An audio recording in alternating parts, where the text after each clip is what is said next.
Hi, welcome to the BR spiritual channel. ఇప్పటి వరకు మన ఛానల్ని సబ్స్క్రైబ్ చేసిన వాళ్ళందరికీ థ్యాంక్ యూ సో మచ్. మనం ఇంతకుముందు వీడియోలో ధ్యానం ఎలా చేయాలి, ధ్యానం చేయడం ద్వారా వచ్చే లాభాలు,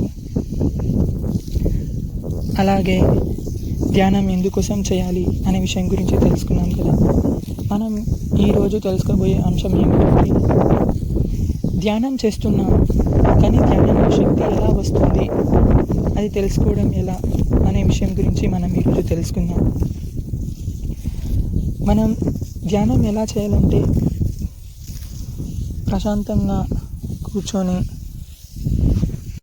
కాళ్ళు రెండు క్రాస్ చేసుకొని, చేతుల్లో చేతులు వేళ్ళల్లో వేలు పెట్టుకొని, కళ్ళు రెండు మూసుకొని ఉచ్ఛ్వాస నిశ్వాసలను గమనిస్తూ,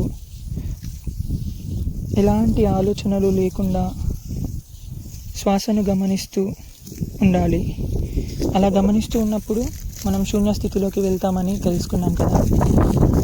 ఎప్పుడైతే మనం ధ్యానం చేస్తున్నప్పుడు మన మనసులో ఉండే, మన బ్రెయిన్లో వచ్చే ఆలోచనలు ఒక్కొక్కటిగా తగ్గిపోతూ ఉంటాయి.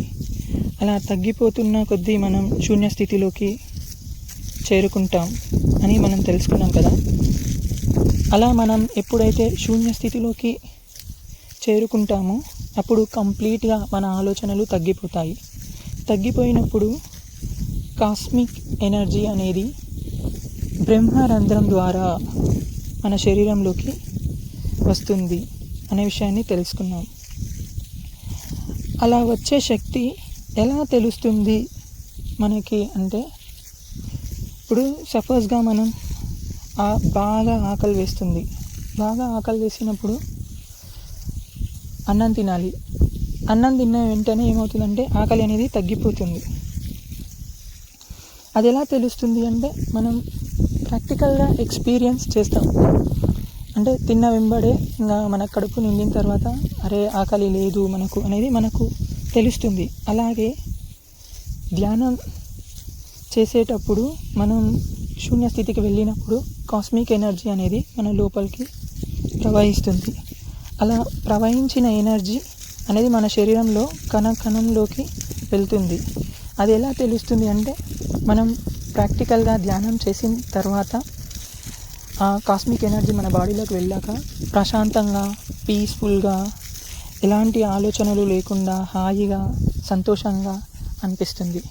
అప్పుడు తెలుస్తుంది మనం ఇప్పటివరకు ఉన్న ఆలోచనలు అన్నీ పోయి ప్రశాంతంగా పీస్ఫుల్ ఆలోచనలు వస్తాయి మన బ్రెయిన్లోకి. అప్పుడు మన శరీరంలోకి కాస్మిక్ ఎనర్జీ అనేది వెళ్ళిందని మనకు అర్థమవుతుంది. ధ్యానం అనేది ఎవరి వయసు ఎంత ఉంటుందో అన్ని నిమిషాలు చేస్తాం. అన్ని నిమిషాలలో మన ఆలోచనలు తగ్గకపోవచ్చు. కాబట్టి ప్రతి ఒక్కరూ కనీసం ప్రతిరోజు 3 గంటలు ధ్యానం చేయాలి. అలా 3 గంటలు ధ్యానం చేయడం ద్వారా మన మనసులో ఉండే ఆలోచనలు ఒక్కొక్కటి తగ్గుకుంటూ శూన్య స్థితికి వెళ్తాం. అలా శూన్య స్థితికి వెళ్ళినప్పుడు కాస్మిక్ ఎనర్జీ అనేది, అంటే సంథింగ్ ఎనర్జీ అనేది విశ్వంలో నుంచి మన బాడీలోకి బ్రహ్మరంధ్రం ద్వారా ప్రవహిస్తుంది. అలా వచ్చిన ఎనర్జీ మన బాడీలో ఉండే ప్రతి పార్ట్లోకి చేరుతుంది. చేరిన తర్వాత మన బాడీలో ఏదో తెలియని ఒక శక్తి ఉత్తేజితం అవుతుంది. అలా ఉత్తేజితమైన ఆ శక్తిని మనం ధ్యానంలో పొందిన శక్తి అని అంటాం. ఏదైనా ప్రాక్టికల్గా చేస్తేనే మనకు తెలుస్తుంది. కాబట్టి ప్రతి ఒక్కరూ ప్రతిరోజు ధ్యానం చేయాలి. ధ్యానం చేయడం ద్వారా ఎనర్జీని మనం తీసుకుంటాం. మనలో ఉండే నెగిటివిటీని మొత్తం ఆ ఎనర్జీ అనేది తొలగిస్తుంది. ఎప్పుడు మన చుట్టుపక్కల పాజిటివిటీని ధ్యానంలో తీసుకున్న ఎనర్జీ ద్వారా మనం పెంపొందించుకుంటాం. కాబట్టి ప్రతి ఒక్కరూ నిత్యం